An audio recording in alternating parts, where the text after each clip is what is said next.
Inside the Victoria Club in Queen Street, Melbourne, bookmakers and big punters are meeting to pay off credit bets.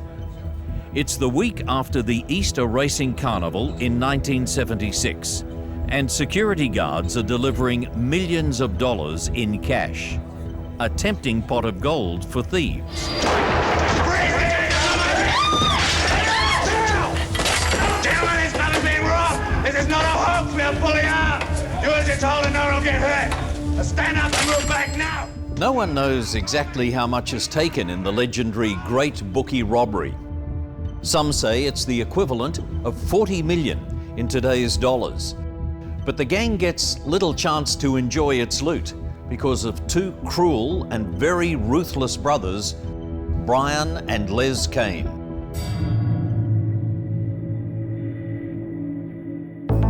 Australia's most notorious criminal families.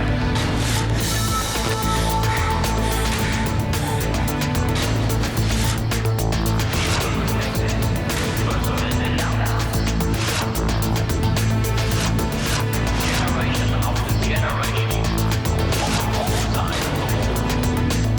Crime Investigation Australia, families of crime.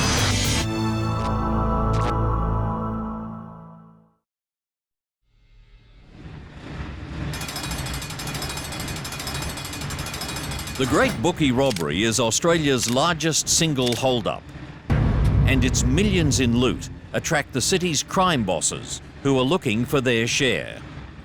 First in line for his cut is Les Kane, a member of the notorious Painters and Dockers Union, whose reign over the Melbourne underworld is at its peak in the 1970s. The union is made up of the toughest of unskilled waterfront labourers, men who take on the filthy, stinking job of cleaning ships in dockyards. It's work that attracts men unable to find employment anywhere else, including those with criminal records. Certainly the toughest union in Australia. You didn't mess about with painters and dockers from Melbourne under any circumstances. You could finish minus an arm and a leg or maybe a head. So they were thugs, they were gunmen, they were assassins, they were murderers, they were robbers, they were, you name it, A1 criminals.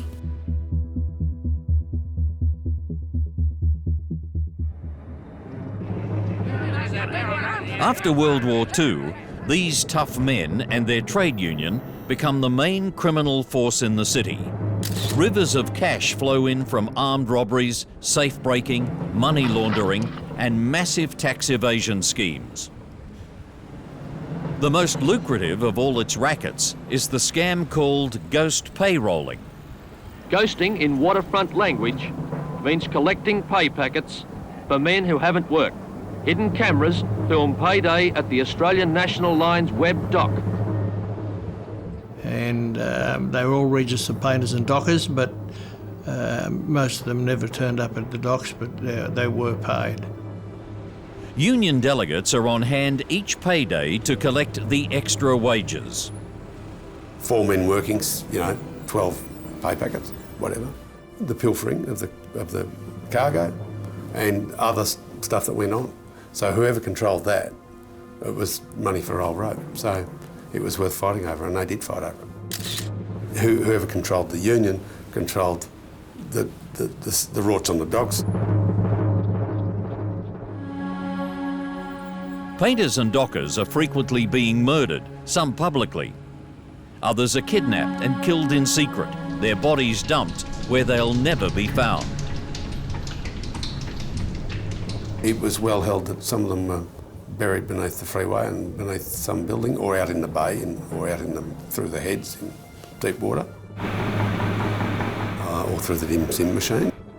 Are you protected in any way? No. Do you have any police protection? No. Do you carry a gun? No. Certainly not. One of the most notorious of these murders is that of union leader Pat Shannon, who shot dead in the Druids Hotel in South Melbourne in 1973. Renowned Painters and Dockers tough man Bill Longley and 2 other men are convicted of the murder. I've said it before and I'll say it again, I didn't kill Pat Shannon. Longley claims rivals have been trying to kill him, including one brazen attack after a union election.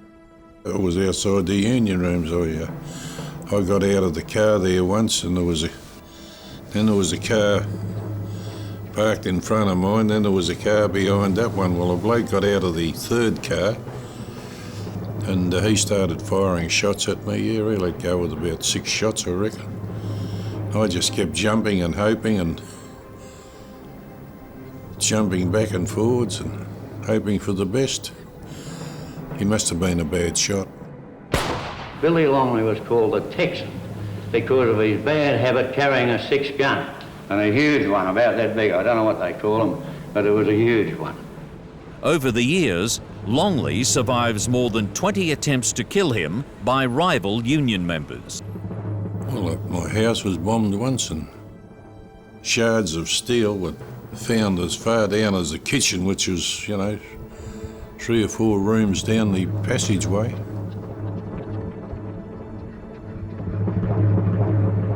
During the Dockers' bloody reign, as many as 50 men are murdered. In the 1970s, their chief enforcer is a killer who will later be described by his own wife as the most violent man in Australia, Les Kane.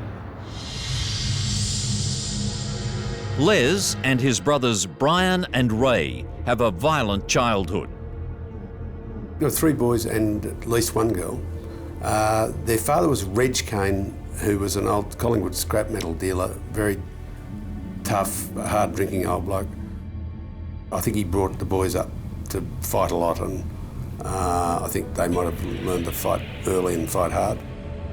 Brian Kane was just a difficult man, but he was smarter and cleverer and more devious than his brothers. And he was a man to be feared. I've got to stress, he was a man to be feared. Les was to be feared because he was irrationally violent. The 3 Kane boys are accomplished boxers who hone their skills in the ring and on the streets of Collingwood and Richmond. Brian was a Golden Gloves fighter. Les wasn't regarded for his weight as a very good street fighter, a very dangerous street fighter. Brian and Les become leaders of one of the union's most violent factions. They and several other of their associates were known as the Richmond Mob. And the Richmond Mob, until the time of the Bookie robbery, ran Melbourne. Detective Paul Higgins, who was once jailed for corruption, had the tough job of tracking the toughest criminals on the city streets. Brian and Les and Ray always used to get thrown in the mix. But I mean, there was nothing ever that we could ever get for them to actually charge them. I remember that Ray, he was the quieter one of the 3 of them, although he was still had violent, a violent streak in him. I knew Brian quite well, and Les I knew particularly well. Les and I suppose you could say we got along like a house on fire. He used to seek my company, Les. There was a protection fee for looking after people so their shop windows wouldn't get broken in Lygon Street. And of course there was a tax that was imposed because they regarded themselves as the lords. And they were like feudal warlords. One steady source of protection money is from illegal gambling debts, including the city's biggest 2-up school, run by Nappy Ollington. You've got to look at the situation in those days. What was there in Melbourne? There wasn't the amount of restaurants there are today. There was nothing. Now, people wanted somewhere to go. Where can we go? Well, let's go to Nappy's 2-up. And it was the tourist attraction of Melbourne at the time. I was smart enough to know that police could close me down overnight if they wanted me. But no, I was too good of a service to them at the time. But the mere fact that people realise that Brian Kane was virtually, what was the word you used, the minder of the game, or the protector, well, they didn't think twice or 4 times or 10 times about doing anything wrong. Brian also builds up a reputation, as a ferocious debt collector for the illegal off-course SP or starting price bookmakers who flourished in that era. Brian Kane one day had a debt to collect from a solicitor's office, and he just marched straight in, pulled out an axe, chopped the bloke's desk up, smashed everything on the desk, and the solicitor sat in the corner and he peed his pants. And he paid the debt. Consorting Squad Detective Brian Murphy has the job of tracking criminal associations inside the Melbourne underworld. He establishes a wary rapport with Brian Kane after they run into each other in a coffee shop. Then he sat down at the table. He said, "I know who you are." I said, "Good, I know who you are, so that makes a square." The conversation got around to killing people, and Brian Kane said, "I could kill you now. There's not a thing you could do about it." I said, "Well, that's not quite right." I said, "You get them to pull the table away and we'll see how good you are." And I had my police revolver pointed at him under the table. When we pulled the table, he looked at it and he said, "Will you put that away?" I said, "Yeah." So I put it away. He leaned over and kissed my head. He said, "It's the fucking way coppers should be." He said, "They should be ready all the time." We both had a laugh. Actually, I had a sigh of relief. The brothers stick together and support each other, ready to fight anyone who challenges them. Les Kane had an unbelievable temper. It turned out later to be part of his downfall. I witnessed him one day having a fight with a bloke and give him an awful kick, and with shoes that had pointy toes on them, you know, it was terrible. And a few people had to pull him off the bloke. Les's terrible temper sees him frequently involved in pointless public fights. He shoots an off-duty policeman in the foot and bashes and almost kills 2 innocent motorists during a road rage incident. Inevitably, the Kanes come up against rivals in the Union, and chief amongst them is a notorious armed robber and gunman known as the General, Ray Chuck Bennett. He's the mastermind behind the great Bookie robbery, and the clash with the Kanes is about to become a very public bloodbath. By the late 1970s, the ruthless Painters and Dockers Union has controlled most major crimes in Melbourne for more than 30 years. Dozens have died in the war for control of the union and the proceeds of its crimes from across the city. Leading the pack are killers Les and Brian Kane. Then the stakes are suddenly raised by a cunning criminal named Ray Chuck Bennett. He actually changed his name from Ray Chuck to Ray Bennett. Chuck was never actually a nickname, really. It was really his original surname. Even the toughest cops are wary of Bennett. He, in fact, told me that he was going to kill me. And he said, "I don't care where or when, but one day I'm going to kill you." And I believed him. Bennett spends time in England, learning from some master criminals. On his return to Melbourne in 1975, he recruits a gang of 9 and puts in place meticulous plans for the Bookie robbery. He rents an office 2 floors above the Victoria Club, and it's there that he gathers his gang on the day of the raid. It's the 21st of April, 1976. Commencing her run and then perhaps followed behind those horses then on the... They picked the perfect time because it was the Easter weekend. There were races on the Saturday and on the Monday. So there was not only the official money changing hands that was on the books, there was other money, other cash floating about that wasn't on the books. The robbery is so well planned, it takes just 11 minutes. The bandits are armed with machine guns. They made everybody lie on the floor with their face down. Down on your bellies! Get out! With more than 30 terrified bookmakers and their clerks lying face down on the floor, the cash bags are moved out quickly. I have heard it suggested there was inside information in that the consorting squad usually went to these settling days. in a sort of a semi-casual, semi-official capacity. They'd be there, they were detectives, they were armed, they were unofficial security.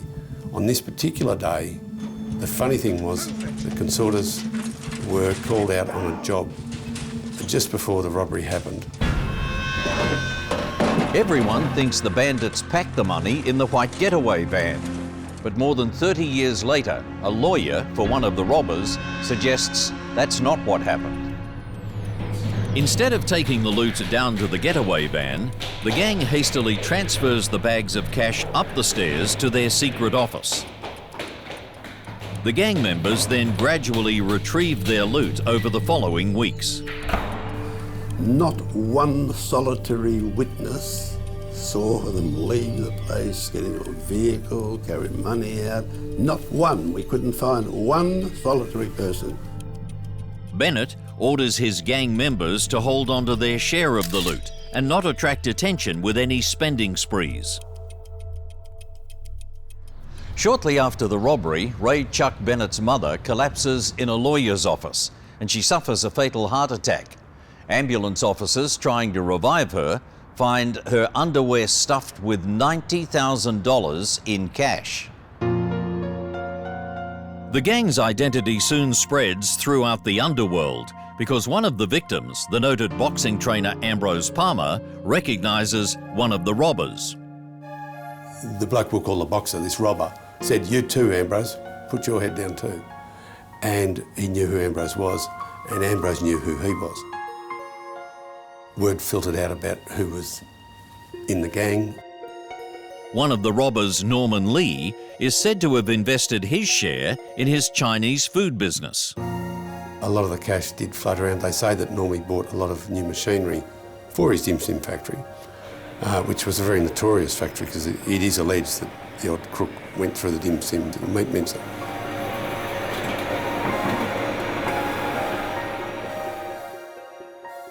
While the Kane brothers' violence ensures they're kings of the underworld, Les Kane's violent temper has destroyed his marriage. He's 25 and alone in a nightclub in Toorak Road when he catches sight of Judy Gay. She's a beautiful and vital young woman, and Les is smitten. They marry and have 2 children, first a daughter, then a son. After the great Bookie robbery, animosity between the rival gangs reaches a new level as the Kanes try to intimidate Bennett's crew. I think they went after their share of the proceeds, and those people that were involved couldn't have given tuppence with it about the Kanes. They weren't frightened of them. I don't know how you'd stand over Chuck Bennett, you know, it'd be a dangerous occupation so far as I'm concerned. Yeah, you'd want to be prepared to die, that's the way I'd be looking at it, you know. The hostility spills over into a pub fight between Brian Kane and a Bookie robbery gang member, Vinnie Mickelson, a former close friend of the Kanes. And during the fight that took place, Brian had a piece bitten out of his ear and spat on the ground. A humiliating defeat for a standover man, which could ruin his underworld reputation and be very bad for business. The Kanes are now firmly lined up against Vinnie Mickelson and Ray Chuck Bennett, the mastermind of the great Bookie robbery. War has been declared, and Les Kane makes it known he intends to defend his brother's honour. You know, if somebody's treading on your toes too hard, you just say to yourself, well, bugger this, you know, my name's Bill and I shoot to kill and you go and do something about it, I suppose. The atmosphere is poisonous, and each side knows it can't allow the other to strike first. Les Kane decides to move with Judy and their children away from the city to the outer suburbs, but it's not far enough.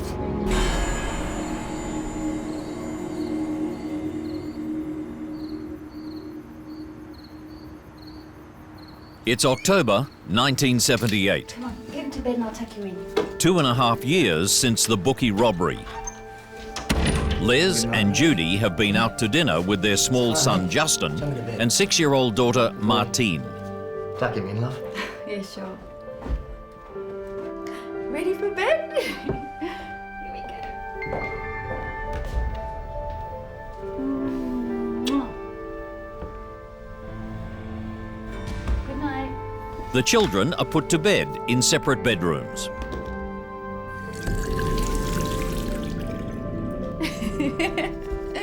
Come on. Oh.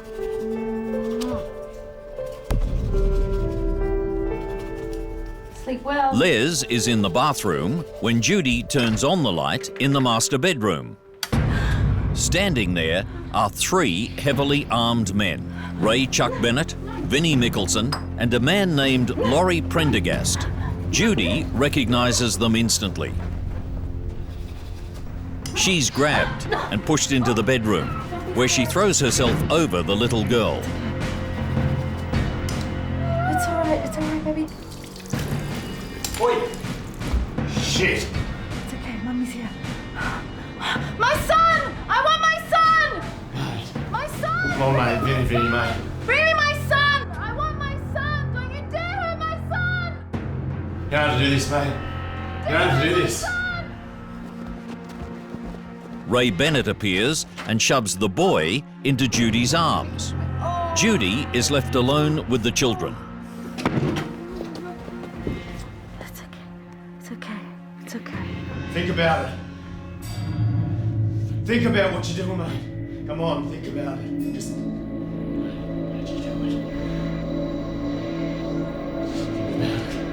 And 2 of them opened up some machine guns with silencers and killed him.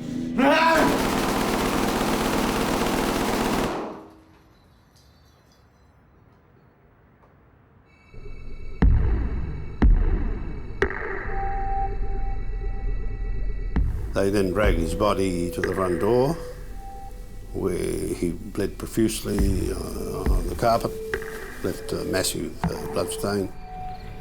They backed his car. He had a Ford Futura, backed it to the door, opened the boot, threw Les Kane's body into the boot, and drove off.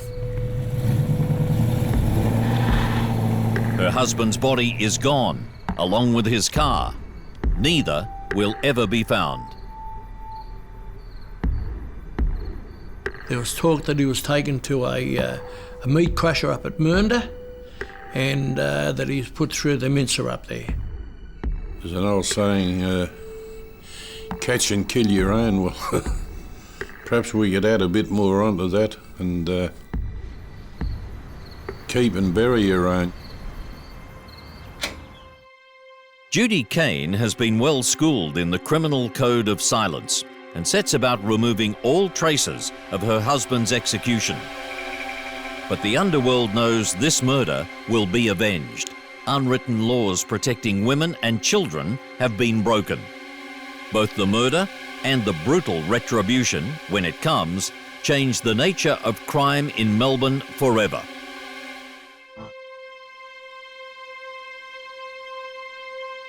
Gangster Les Kane has been shot dead in his family home and his body taken away, never to be found. The murder changes forever the rules of gangland warfare. Nobody invaded a house to terrorise wives and children. But the night that Les Kane was murdered, all that went out the door. And now it was open slather for people to go into homes, home invasions. So the Les Kane shooting upped the ante in sort of barbarity. It was regarded as very bad manners by all the old-timers. Judy says nothing to her neighbours or to the police, maintaining the code of silence that she's been taught. Despite dozens of underworld murders in Melbourne in this period, no one has ever given evidence against any of the killers. But all of that is about to change. The day after Les's murder, the head of the homicide squad, Detective Chief Inspector Paul Delanus, gets a reliable underworld tip-off that Les Kane has been murdered. I got a couple of my detectives to go out and find Judy Kane, and they did, and they brought her into the office.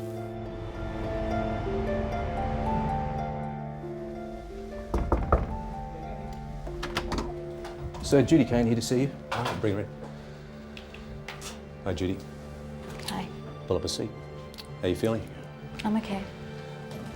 Well, Judy. And I said, Judy, I understand Les has gone off. What do you know about that?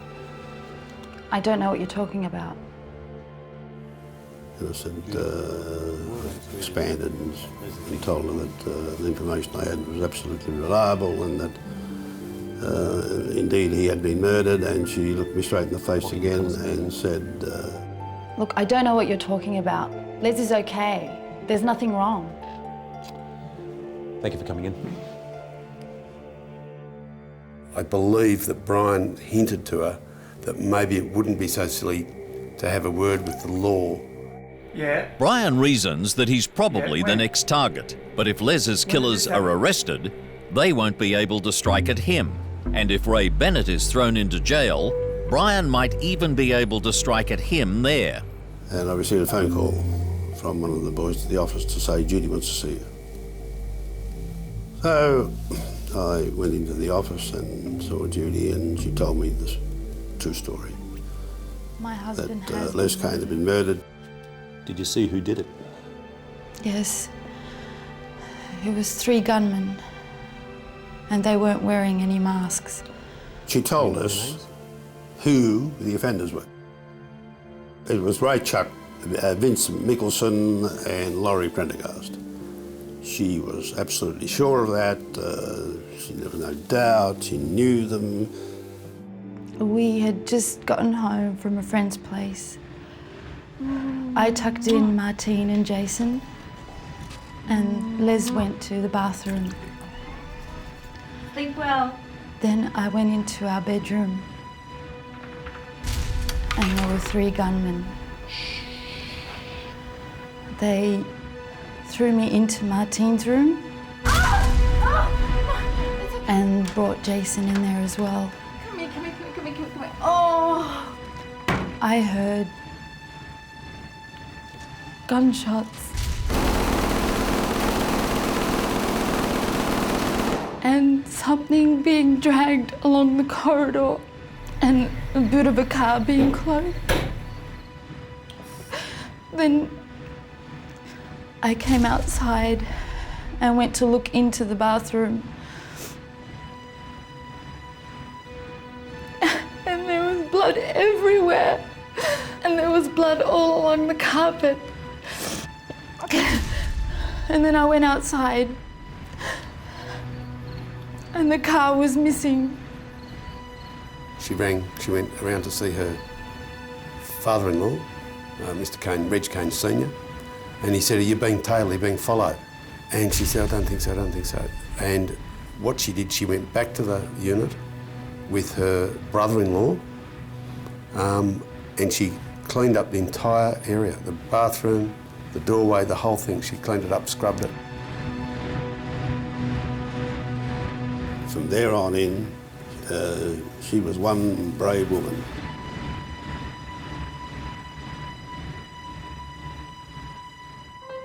There are no formal witness protection programs at this time, so Chief Inspector Delanus invents his own.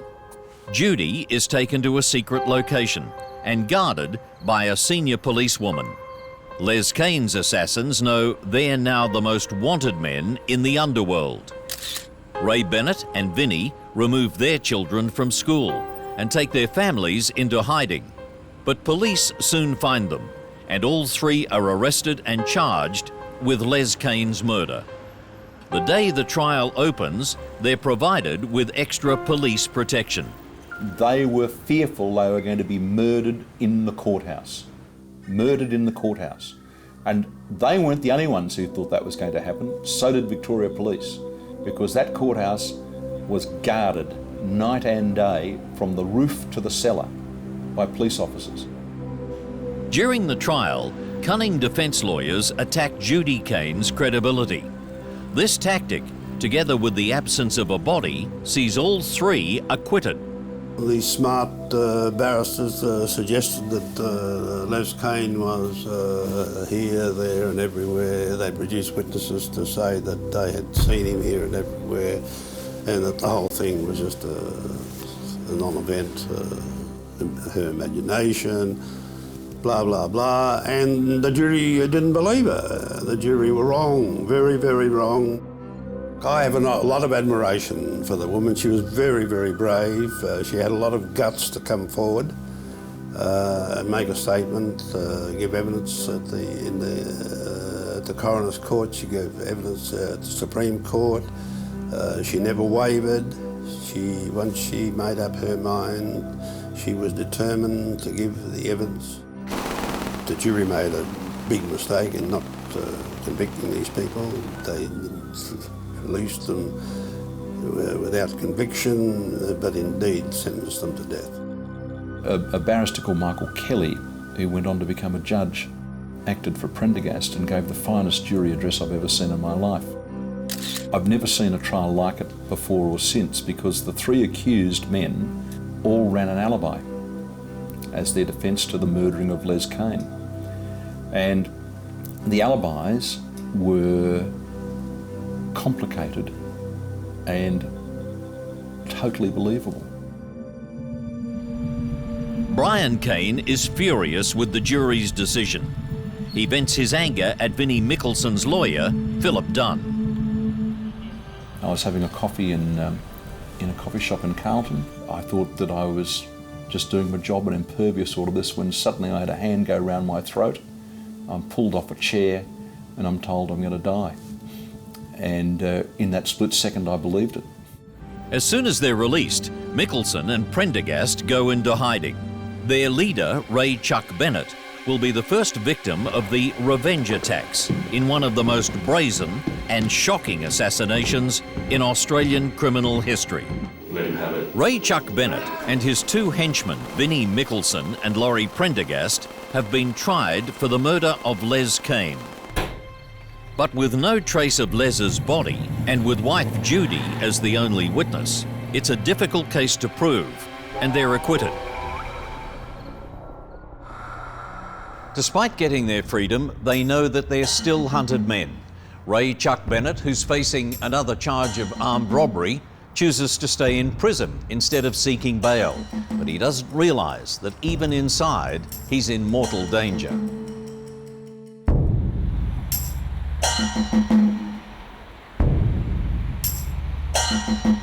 Some months after his acquittal, Ray Chuck Bennett is taken to the Melbourne Magistrates Court for a committal hearing. In the holding cells, someone has scrawled, "Ray Chuck, you'll get yours in due course, you fucking dog." Strangely, after all the security at the murder trial, this time the police escorting Bennett aren't even armed. It may just be a coincidence that they were not only unarmed, but they weren't handcuffed to him. A man in a suit with gold-rimmed glasses and a false beard approaches them.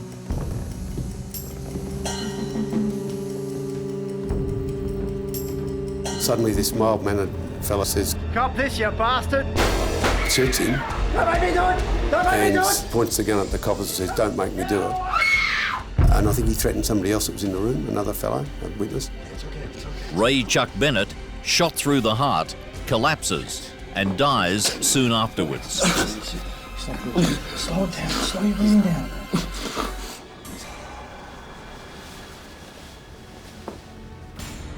The shooting took place in a matter of moments. It took place despite the presence of police and despite the fact that the City Court is straight across the road from the Russell Street Police Headquarters.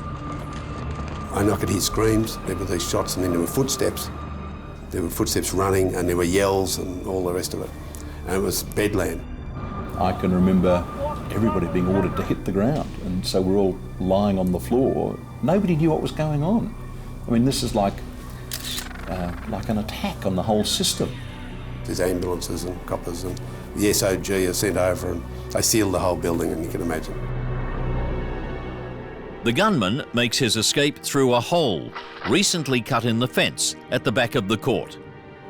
He will never be found. With an obvious lack of security, the press has a field day, and accusations abound that Bennett is set up by the police. Somebody who had access to the police car park and to the courthouse had provided the escape route for the killer. I don't think police at any stage would get involved in something like that. I don't believe that at all. Blind Freddie knows that he had to have somebody within the Department of Justice as a caretaker of the building, or somebody that knew the police garage layout.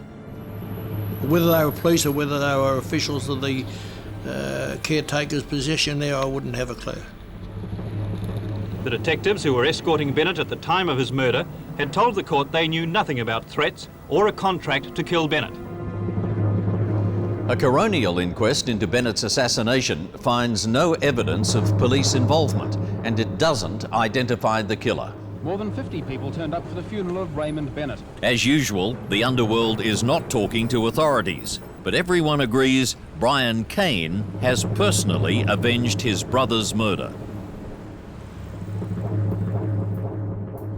Vinnie Mickelson's brother-in-law becomes an innocent victim of this gangland war. Before Vinnie goes into hiding, he sells his car. The hard-working, clean-living man is sitting in it when two gunmen mistake him for Mickelson.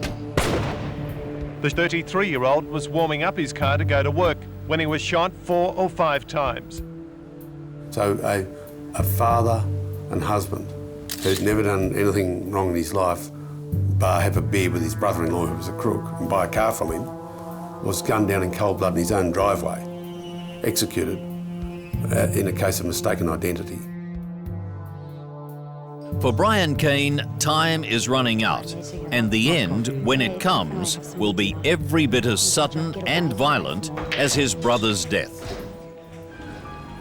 The war between rival gangs of Melbourne criminals has so far featured 3 terrible murders. Standover gangster Les Kane, Ray Chuck Bennett, the Bookie robbery mastermind, and an innocent man killed by mistake. No one doubts that Bennett's brazen murder in a crowded court building is carried out by a disguised Brian Kane, Les's younger brother. Come that, you bastard! Soon after the Bennett hit, Brian Kane leaves home. After that, he seems to drop his guard. Brian Kane got out of a Jaguar motor car. I was walking towards my car. He was inebriated and full of bullshit and bad manners on that night. And I said to him, "What's going on?" I said, "I wouldn't have seen you like this 6 months ago. What are you doing to yourself?" He said, "I'm frightened of nobody." All right? Do it!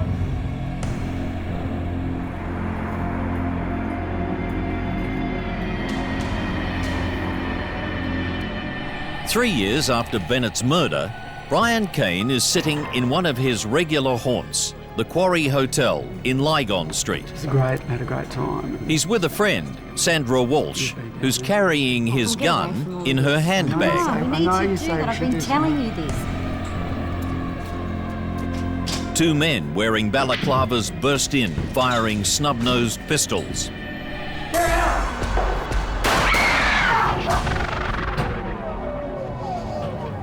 Oh my God, babe. My God, you'll be right soon. He's hit in the head and chest. Somebody get the ambulance, someone. The gunmen quickly disappear, and Sandra is left cradling the dying Brian in her arms. 2 shots were fired and Kane slumped to the floor. He was rushed to hospital but died shortly afterwards. He had dropped his guard to the degree where he didn't have a gun on him. Should have had it in the front of his trousers, on his lap, with a serviette over it, but he didn't. He had it divorced from him in somebody else's control. You don't put a back pocket in a shroud, do you? Less than a week ago, Brian Kane told Father Brosnan that he wanted him to conduct his funeral service. He knew he would die before me and told me I was not to praise him or canonise him. There was a side to his life that I didn't know.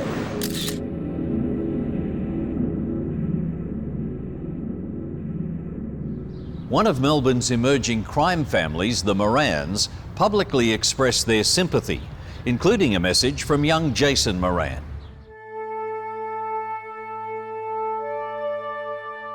Jason Moran, as a little boy, when Brian was shot dead in 1982, put a death notice in the paper from your little mate. Jason Moran grew up to marry one of Les Kane's daughters from his first marriage. And they had kids, and those kids were of course present as little fellas when Jason was shot dead during the Gangland War.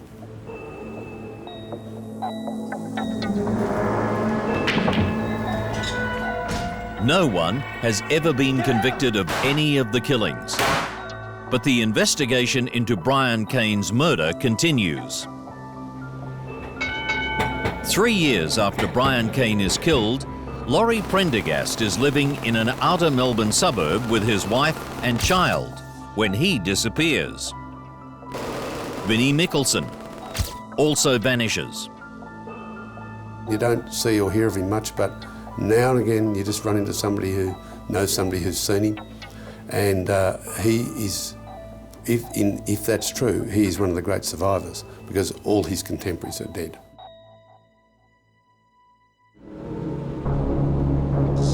The bloody war that kills the Kane brothers and Ray Chuck Bennett has attracted a lot of media attention. The former Painters and Dockers leader Billy Longley is in jail when he agrees to an interview with the Bulletin magazine in which he exposes the union and its whole range of criminal activity. I personally regard Melbourne as the homicide capital of Australia. I mean, I know you get some pretty big outbursts of shooting in Sydney, but I don't think they rank with Melbourne so far as homicides go. In the dock war, there was 40 killed, and I heard somebody on TV saying one night, he said, it would have been more like 60 than 40. The details of mass murder and organised crime on a scale unknown in Australia sends shockwaves around the country. Billy Longley was the man that introduced the gun. The gun today, as far as the union is concerned, is completely out. The union's leader, Jack Putty-Nose Nichols, appears on 60 Minutes to deny his union is part of any criminal activity. Who am I to say what people do after dark? I'm only in charge of this. I'm in charge of it 24 hours a day, but only for union problems. It's an important issue, and the government is going to have to give it very close consideration. The Prime Minister, Malcolm Fraser, orders a full-scale royal commission to be headed by the prominent lawyer, Frank Costigan QC. Putty-Nose Nichols, Jack Nichols, who was the secretary of the association, was subpoenaed to give evidence, and he went out and met a few friends and sort of had a drink with them, and he went up to Albury and said goodbye to some friends. He bought a bottle of whiskey. He drove down the highway and he Wangaratta, he pulled up the car, he drank the bottle of whiskey, and he put the gun to his head and shot himself. So he didn't have to go. The coroner found by his own hand, and only now, Longley says, he's sorry. Costigan spends 4 years digging into the union, and his final report is devastating. They treat the law with contempt and are scornful of its punishments. They treat law enforcement agencies as their enemies. They're motivated by greed and are not controlled by any consideration for their victims. Violence is the means by which they control the members of the group. They don't hesitate to kill. But you had to be armed in my day. I mean, that's just the way it was. As I said to you before, it was a case of kill or be killed. And if you wanted to stay alive on occasions, you know, there were some places you wouldn't dream of going unless you're armed. Some pubs and beer, you know. There's a tradition in Melbourne of barrels, you know. You'd have a turn to help someone and you'd go there and crikey, there'd be some pretty dangerous blokes at some of those turns. It wouldn't be much use taking your handbag with you, you know, you'd want something a little bit stronger than that. Among the scams Costigan exposes is the union's role in massive tax fraud, known as bottom of the harbour schemes, worth more than $1 billion. Less than a decade later, the union membership has dropped to less than 1,000 members, and it's deregistered. Costigan's report leads directly to the establishment of the National Crime Authority to fight organised crime in Australia. The Kane family survives the deaths of Les and Brian. Their brother Ray Muscles Kane moves to Western Australia, and Les's wife Judy makes a new, quieter life for herself and her children. The Kanes were one of the great crime families of Melbourne. They were tough blokes rather than money makers. They sort of predated the rise of the drug barons. Soon as they sort of went under, then the crime market was flooded with drugs, drug pushers, big money guys. Guns became a dime a dozen because there was money to pay for them. But the Kanes really belonged to a fiercer and more simple time of really inner suburban gangsters. And you know, they wanted to be the toughest bloke in the pub. When the painters and dockers had the dock war, as we now call it, a lot of people, dozens of men went missing, as they used to call it, on the missing list. But you never found out about it. People didn't talk about it. And there were no bodies left lying around. So generally it was all sort of kept in-house. A lot of things changed to bring kind of the end to that old-fashioned lawlessness, but in its own way then opened the door for the new breed to come. The lessons that you learn through the Kane era, that money speaks all languages, and greed and ego, the downfall of most criminals. And with the downfall of the Kanes.